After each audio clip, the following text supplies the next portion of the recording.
लोगो, आओ मैं तुम्हें वो चीजें पढ़कर सुनाऊं जो तुम्हारे परवरदिगार ने तुम पर हराम कर दी हैं।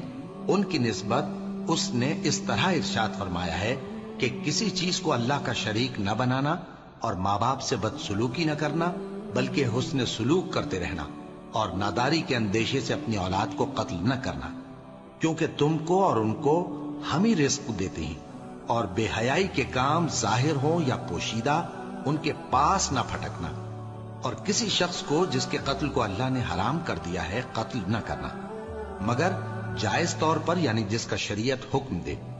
इन बातों की वो तुम्हें ताकीद करता है ताकि तुम समझो। और यतीम के माल के पास भी न जाना मगर ऐसे तरीक से कि बहुत ही पसंदीदा हो, यहां तक कि वो जवानी को पहुंच जाए, और नाप और तोल इंसाफ के साथ पूरी पूरी किया करो। हम किसी को जिम्मेदार नहीं बनाते मगर उसकी ताकत के मुताबिक, और जब